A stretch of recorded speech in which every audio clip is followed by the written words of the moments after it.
Hello again, everyone.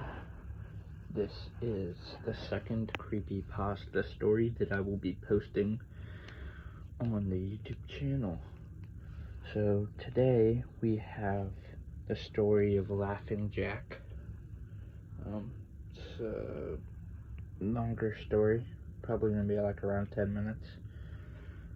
So yeah, now if you like it, please leave a like. It was a nice summer day.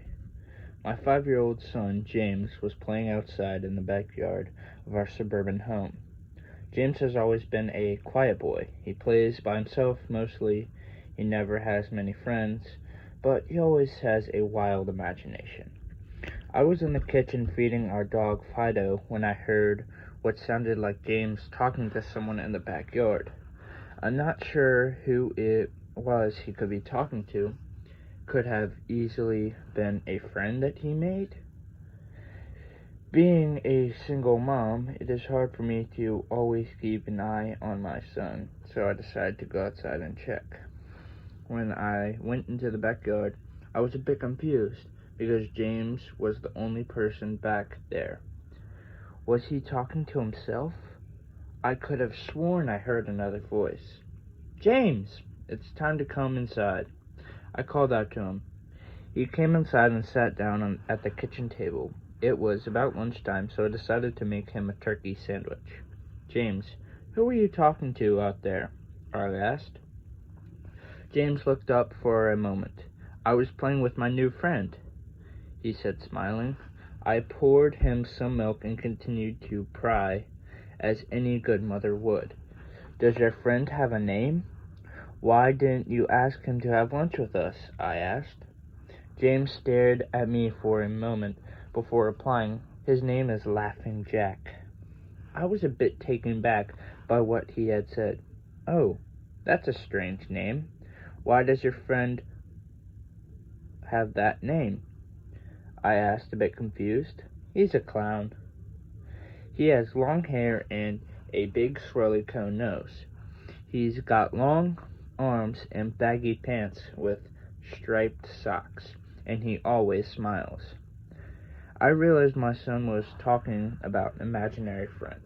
I suppose it's normal for kids his age to have imaginary friends, especially when he has no real kids to play with. It's probably just a phase. The rest of the day went by as usual, and it was starting to get late, so I put James to bed. I tucked him in, gave him a kiss, and made sure to turn on his nightlight before I closed the door. I was pretty tired myself, so I decided to go to bed not long after. I had an awful nightmare. It was dark. I was in some kind of run-down amusement park. I was scared, running through an endless field of empty tents, broken down rides, and abandoned game huts. The whole place had a horrible look to it. Everything was black and white, and the prized stuffed animals all hung from nooses and game huts, all with sick grins stitched to their faces. It felt like the whole park was looking at me, even though there wasn't another living thing in sight. Then, suddenly, I began to hear music play. The sounds of "Pop Goes the Weasel" being played on a squeeze box echoed through the park. It was hypnotizing. I followed its tune into a circus tent, almost in a trance, unable to stop my legs from moving forward. It was pitch black. The only light came from a single spotlight shining on the center of the big top. As I walked toward the light, the music slowed down. I found myself singing along, unable to stop. "All around the mulberry bush, the monkey chased the weasel. The monkey thought 'twas all in fun." The music stopped right before its climax, and suddenly the lights shot on. The intensity of the lights was practically blinding. All that I could see was a small, dark silhouette shuffle towards me. Then another one appeared, and another, and another. There were dozens of them, all coming toward me. I couldn't move. My legs were frozen. All I could do was watch as the haunting figures drew near. As they all got closer, I could see they were children. As I looked at each one, I noticed they were all horribly disfigured and mutilated. Some had cuts all over their body, others were severely burned, and others were missing limbs, even eyes. The children enveloped me, clawing at my flesh, dragging me to the ground, and tearing inside me. As the children tore me apart and I faded away, all that I could hear was laughter. Horrible, awful, evil laughter. I woke up the next morning in a cold sweat. After taking a few deep breaths, I looked over and saw that a few of James' action figures were positioned facing towards me on top of my nightstand. I sighed. James had probably woken up early and put them there. I gathered up the toys and made my way to James's room. However, when I opened the door, James was sound asleep. I just shrugged and placed the toys back in his toy box and headed out into the living room. A little while later, James woke up and I made him breakfast. He was quiet and seemed a bit groggy. Perhaps he didn't sleep well either. I decided to ask him about the toys. James, honey, then quickly glanced down at his cereal. Who put those there? Laughing Jack did. I rolled my eyes and responded, well, tell Laughing Jack to keep all of your toys in your room. James nodded and finished up his breakfast, then decided to go play out in the backyard. I went to relax in the living room and must have dozed off because I woke up a couple of hours later. Shit! I need to check on James. I was a bit worried. It had been over 2 hours and I hadn't checked on him. I stepped out of the backyard, but James wasn't there anymore. I was getting nervous, so I said to him, James, where are you? Just as I heard a giggle come from the front yard, I rushed to the gate around the front of the house. James was sitting on the sidewalk. I breathed a sigh of relief and walked over to him. James, how many times have I told you to stay in the backyard? James, what are you eating? James looked up at me, reached into his pocket, and pulled out a handful of hard candies in all colors. This made me very nervous. James, who gave you that candy? James just stared at me, not speaking. James, please tell Mom where you got all that candy. James hung his head down and said, Laughing Jack gave it to me. My heart sunk. I kneeled down and looked him in the eye. James, I've had enough with this dang Laughing Jack thing. He is not real. Now, this is a very serious situation. I need to know who gave you that candy. I could see my son's eyes tear up.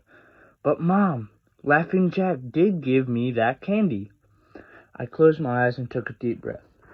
James had never lied to me, but what he's telling me is impossible. I make him spit out the candy and I throw the rest away. James appears to be fine. Maybe I'm just overreacting after all. He could have gotten them from Tom or Linda from next door, or Mr. Walker down the street. Either way, I'm going to have to keep a closer eye on James. That night, I put James to bed as usual and decided to go to bed early myself. Suddenly, I was awoken by a loud bang come from the kitchen. I sprung out of bed and hurried down the stairs. When I got to the kitchen, I was horrified. Everything on the counters had been thrown on the floor. Our dog Fido hung dead from the light fixture. His stomach was cut open and stuffed with candy, the same type that James was eating earlier that day. My shock was quickly broken by a sharp scream come from James's room, followed by a loud crash. I quickly grabbed a knife from the drawer and moved up the stairs with the speed that only a mother whose child is in danger could have. I bursted through the door, and the lights flickered on. Everything in the room was knocked over and tossed on the floor. My poor son in his bed crying, shaking with fear. A pool of urine staining the sheets. I scooped up my child up and ran out of the house and went next door to Tom and Linda's house. Luckily, they were still awake. They let me use the phone and I called the police. It didn't take them long to arrive, and I explained what happened. They looked at me as if I were crazy. They searched the house, but all they found was a dead dog and 2 trashed rooms. The officer told me that someone had probably gotten into the house and done this right before making a quick escape when they heard you coming upstairs. I knew it wasn't true. All the doors were locked and none of the windows were open. Whatever was in my house did not come from outside. The next day, James stayed inside. I didn't want him to leave my sight. I went to the garage and found an old baby monitor and set up in his room. If anything comes in tonight, I was going to be able to hear it. I went into the kitchen and grabbed the largest knife from my drawer and put it in my nightstand.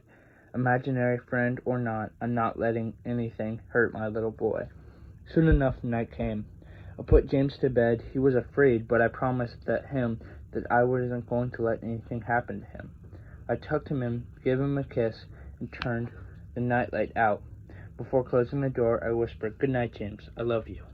I tried to stay up as long as I could, but after a few hours, I felt myself drifting off. My baby would be safe for the night, and I needed to sleep. Just as I lay my head on the pillow, I heard a soft noise come from the baby monitor I had put on my nightstand. At first, it sounded like interference, like the kind a radio would make. Then it turned into a soft moan. James was asleep? Then I heard it, the laughing from my nightmare. This horrible laugh.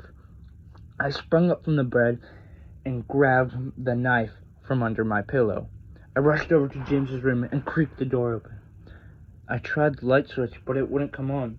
I took a step and could feel the warm, thick liquid on my feet. Suddenly, James's night light came on, and I could see the absolute horror laid out in front of me.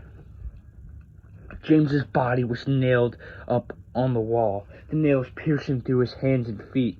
His chest was cut wide open, and his organs hung down to the floor. His eyes and tongue had been removed, along with most of his teeth. I was disgusted.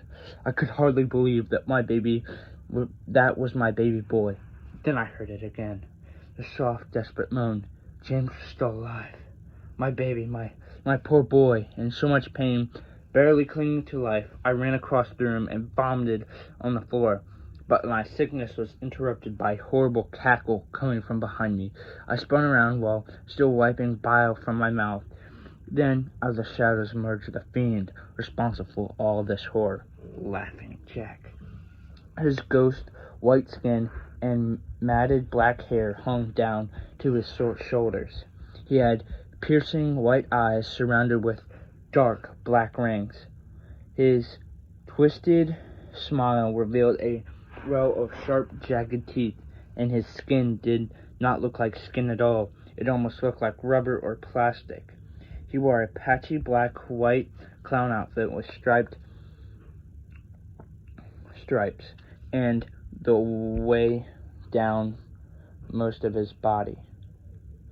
He let out a sickening laugh as if to let me know he was pleased with my reaction to his work. He then turned around slowly in front of James and began to laugh more than the horrific sight he had laid out. That was enough to shake me from my terror. I snapped, "Get away from him! Now!" I rushed to the monster, raising the knife above my head and stabbed down at him. But as soon as the knife touched him, it disappeared in a cloud of black smoke. The knife passed right through him and pierced James' still beating heart, splashed the warm blood on my face. No. What have I done? My baby. I killed my baby. I immediately fell to my knees, and I could hear sirens in the distance growing louder. My boy, my sweet baby boy. I promised that I would protect you, but I failed. I'm sorry, James. I'm so sorry. The police soon arrived to find me in front of my son, still wielding the knife covered in my baby's blood. The trial was short. Insanity. I was placed in the house of the criminally insane, where I have been for the past 2 months. It is not so bad here. The only reason I am awake now is because someone is still playing Pop Goes Weasel outside my window. I'll talk to the orderlies about this in the morning.